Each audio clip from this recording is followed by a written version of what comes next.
Hi, in this lesson you'll learn about functions and one important function known as the game loop. A function is a block of reusable code used to perform a defined task. Functions can be called or activated automatically or with a command in the program. This graphic shows the basic structure and flow of a game program. When the script or program begins, a function sets up the game. Once the game world is all set up, the second function begins to loop. As you can see in the purple section, the game loop or main update is where the bulk of the code lies. Game loops are crucial to updating player input, movement of game objects including AI actions, and updating the game rendering or visuals on the screen. Within the game loop code, you may find collision systems, physics engines, and action triggers or event handlers. A lot definitely goes on in the game loop. In fact, many large commercial games have multiple game loops, all running different types of updates throughout the gameplay. Finally, when a player exits a game, sometimes there's a special function that cleans up any loose ends and terminates the game. Let's take a deeper look at two primary functions in a game. When the game starts, there's usually an initialization function that's called. This function is often named init, or start. It's a function that runs at the start of the script. It's often used to define the game objects needed for the script and set up their starting positions or values. Next, we have the game loop. This function is often named main or update. It's a function that runs automatically every frame, typically 30 frames per second. The game loop or update function checks for player interactions and game world updates. Taking another look at our basic game program structure, we can clearly see where these functions fall within the gameplay.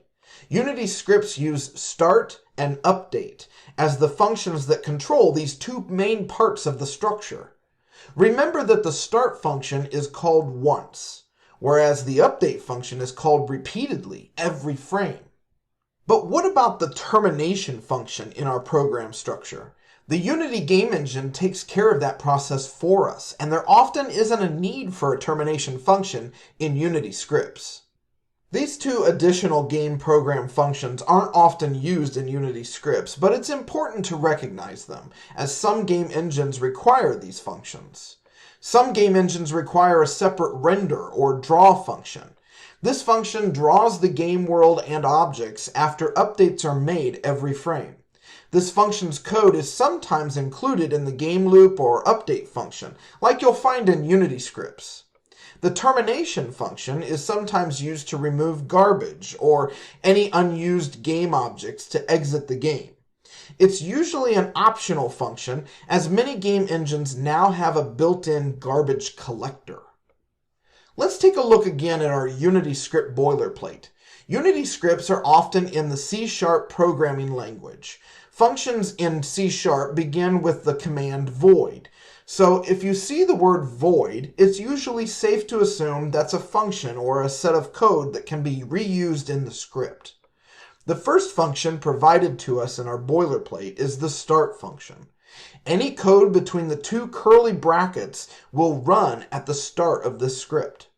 Next, we have our game loop, the update function. Again, any code between those two curly brackets will run every frame, usually at a rate of 30 frames per second. It should be noted that Unity also provides special update functions to better handle physics and cameras. For example, the fixed update function applies physics updates after all other updates for a smoother, more accurate effect. This can be used to update forces on game objects. You won't use special update functions in this course, but know that they exist, and more information about how they're used can be found in the Unity documentation. Now that you know more about the game loop and functions, it's time for you to try out the start and update functions in some Unity scripts.